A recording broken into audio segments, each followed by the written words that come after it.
Do you let fear hold you back? Are you easily discouraged? Or do you beat yourself up when things don't work out the way that you planned? These are real issues and real thoughts that can plague us as adults. And many times, we can trace the root cause of these feelings back to experiences we encountered during our youth. What if I told you that right now during this conversation, we can instill a healthy mindset in your child so that they can avoid these feelings in the future?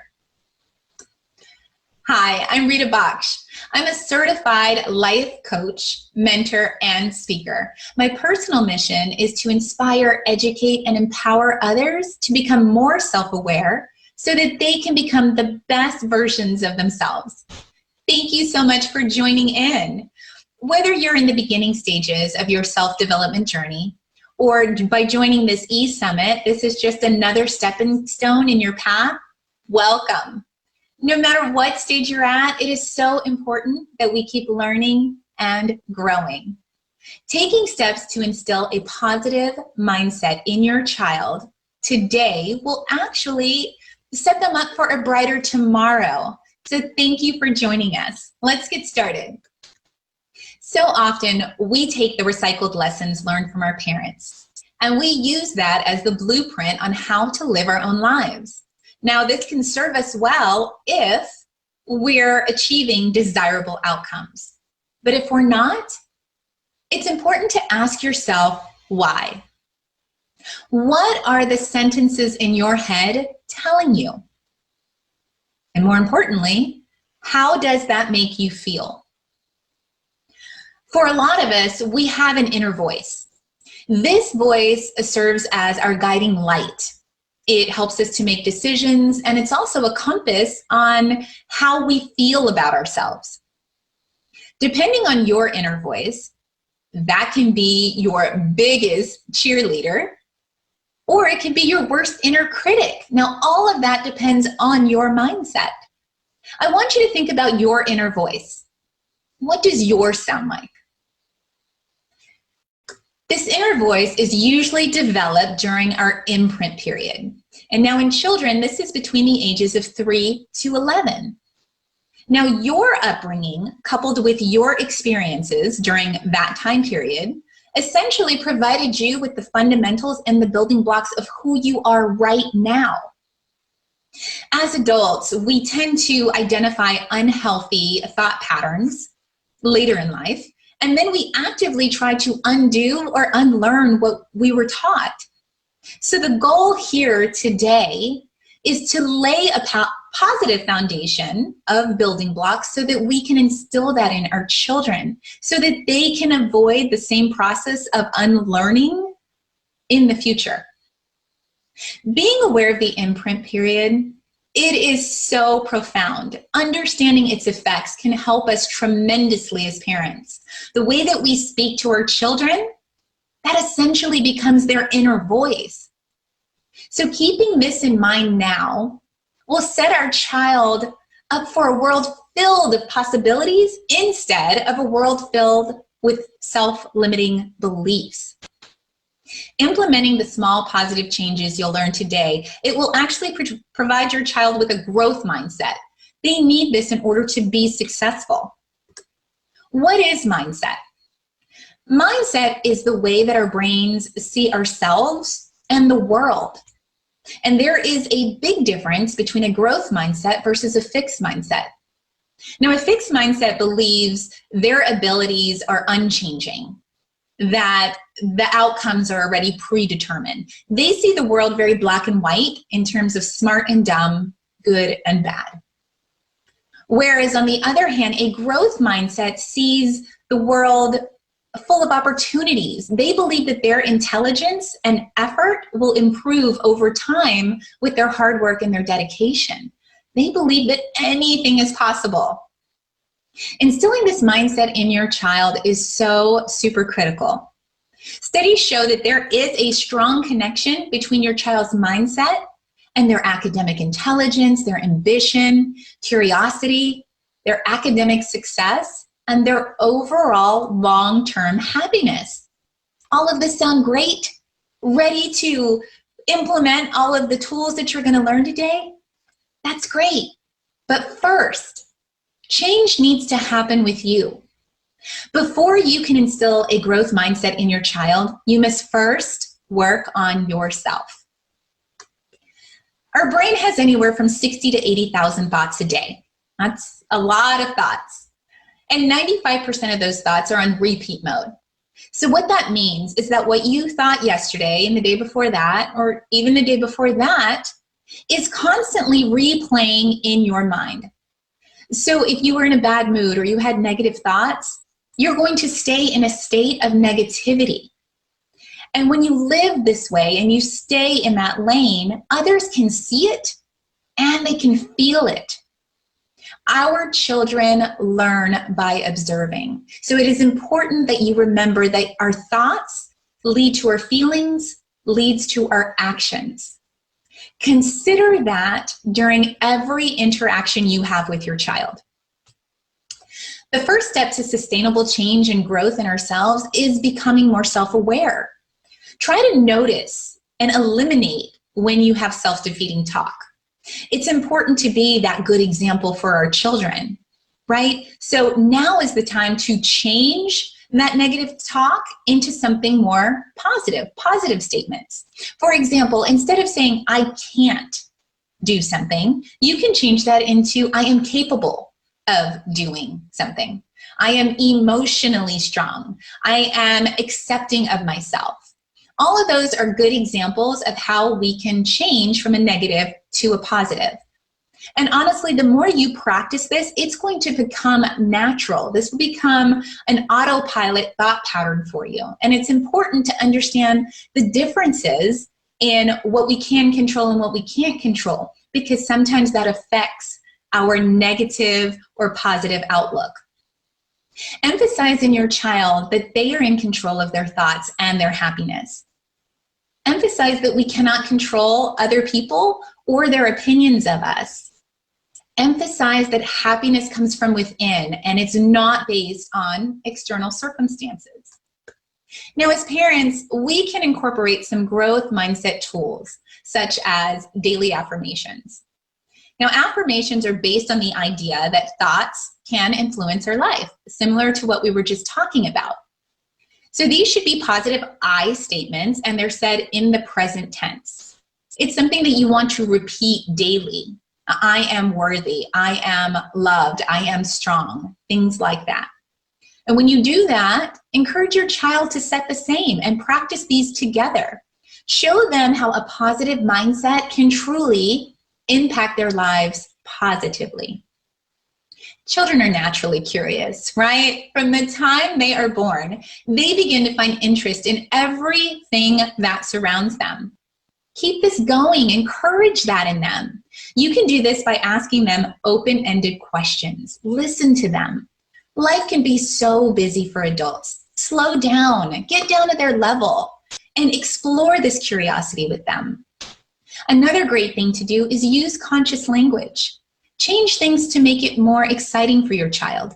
If you need to take them out to run errands, tell them you're taking them on an expedition. This is going to create that spark of curiosity in them. And also, a good thing to practice with your child and for yourself would be to set goals. Use the SMART method. SMART is an acronym that stands for specific, measurable, achievable, results-driven, and time-bound. And what this does is it takes a larger goal and breaks it down into smaller digestible pieces. By using this method, it can help you to celebrate smaller wins and smaller milestones. For example, if your goal was to lose weight, that is a very broad goal. If you use the SMART method, you would say, I want to lose 10 pounds in 6 weeks. Now that's very specific, it's time-bound, results-driven, measurable. It's all of those things, and it's easier for you to achieve it and celebrate it. And be sure to celebrate it. Show your children how to celebrate wins. The most effective way to teach your child this process is by actually doing it yourself. But also, if something doesn't get accomplished or work out the way that we planned, which can happen, Expose your child to that. Don't shelter them. Make a new action plan. I personally like to plan for the unexpected. It's important to be adaptable and flexible. Making children aware that they can deal with change and showing them, like actually showing them how to maneuver through the unexpected is so vital. Children learn by your example. So for when they understand the process from beginning to end, it's going to give them the fundamentals that they need. Also expose them to failing. Now, failing is not a bad word. No. Failing is essentially identifying ways that didn't work. Identify the importance of not giving up in your child. They can try something, and if they fail, give them permission to fail. It is not anything negative. They can learn from that. These are important lessons that we're teaching them. Now, if we're afraid to fail at something, right, that can hinder us from trying anything new. And really, when we limit ourselves, we're failing ahead of time. We're not even trying. So encouraging them to fail forward in your child, encouraging them with these tools is actually giving them some building blocks in order to stay self-motivated as they move into adulthood. If they view failing as negative, they're going to do everything in their power to avoid it. Now, a growth mindset knows that failing is an option, but they also know it is not the end. It's important here to show children their true potential and to encourage them to keep moving forward towards their dreams and goals, even in the face of adversity. It's okay to adjust the method, not the mission. It's important that we also encourage them to explore their passions. Remember, we talked about curiosity. It's the same thing here, where anything that sparks their interest or their passions, encourage that. Tell them to be courageous. Tell them to learn something new today. We want to encourage children to be the best version of themselves, and that's going to lead into self-confidence. That is another huge building block for a growth mindset. Self-confidence is the willingness to try new things and allow for any outcome. Remember, we talked about failing forward. Give your child permission to fail. Encourage them to try new adventures. And it's really important to support their uniqueness. Let them know that their self-worth and their self-validation isn't based on other people's approval. It comes from within. All of these tips and everything that we've talked about, this will really serve in helpful ways to begin to instill that growth mindset in your child. Become familiar with characteristics of a growth mindset. Words like bravery, kindness, hard work, dedication, just to name a few. Learn that a growth mindset focuses more on the effort versus the outcome. For example, if your child worked really hard on a test, really focus and emphasize and praise the effort they put forth more so than the actual letter grade they've received. So to recap, a fixed mindset sees the world in simple terms, right? Good and bad. Whereas a growth mindset, what we're really focused on today, is one that sees the world full of possibilities and opportunities. Before we can instill that in our children, remember that that change needs to happen with ourselves first. During every interaction with your child, consider the imprint period and what you learned about that today. Your actions and your words will essentially become their inner voice. Practice the tools we talked about and instill those healthy thought patterns in them so that they can have this beautiful growth mindset. It's amazing that by incorporating what we've learned today, we can actually prevent our children from having to unlearn any unhealthy thought patterns in their adult years. What a beautiful gift that would be to give them. We want your child to see that the world is full of opportunities, but most importantly, you want your child to see themselves as full of capabilities. And making these small changes today, I promise you, will have a huge impact on your child's tomorrow. Thank you so much for spending this time with me today. As mentioned, I am Rida Bakhsh. I am a certified life coach and mindset coach. I'm a mentor and a speaker. If you'd like to keep the conversation going or work with me, I do offer private one-to-one coaching.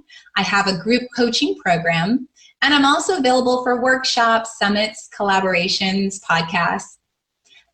I'd like for you to know just a little bit more about me, that my work is predicated on women's empowerment, and I am on a mission to help the woman that I was. And so what that means is I work closely with women who are stuck in caterpillar syndrome. That's where you want to learn and grow, change, evolve, but essentially you don't know where to start. And so by using a self-awareness model that I created, I help my clients go from transition to their destination. We work on defining who you are now so that we can uncover who you're truly destined to be. A personal quest of mine is really to help women get out of neutral and get into that future improved version of themselves so they too can look back and say, I was that girl. It is important for me to shine the light so others can follow and to teach others to do the same for this generation and future generations. Now, I am active across all of my social media accounts, and you can learn more about me at iwasthatgirl.com. Thank you guys so much, and you have a wonderful evening.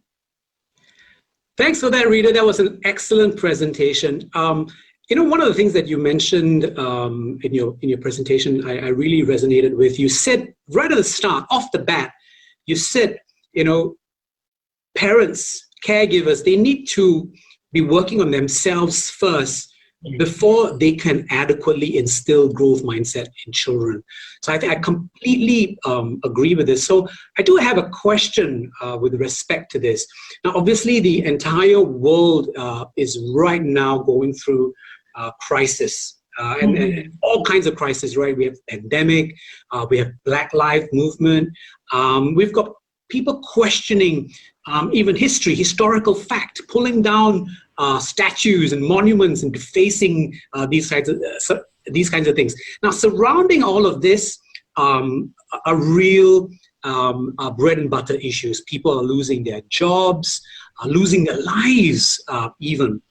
There are no real emotional guidelines that tell us how that provide all the answers.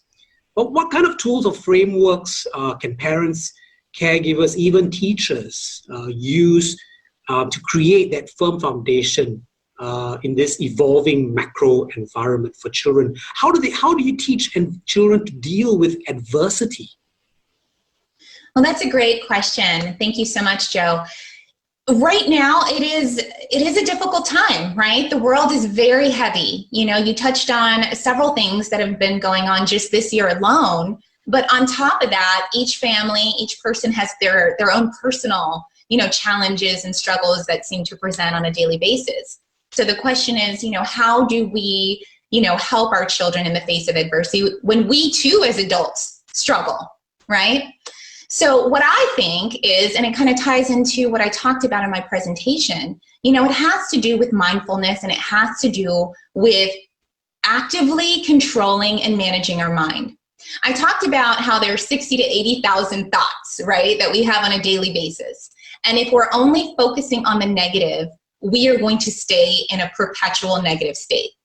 So one of the things that I like to do with my clients and even my own children is to do little bite-sized exercises of mindfulness. So, breathing, having them calm their mind, having them think about things as far as gratitude and empathy. These are certain things that we can teach our children, but in the presentation, I talked about working on ourselves, right? So this is actually a good tool for ourselves. So if you think about it, Joe, when was the last time someone taught you how to process your feelings or your emotions?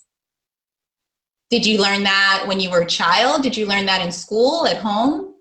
No, often not. Parents, and I've been guilty of this myself, when your child is crying, you pick them up and you're, no, don't cry. You try to calm them, and then you just want them to stop crying, and then you move on. But what if we asked our children, why are you hurting?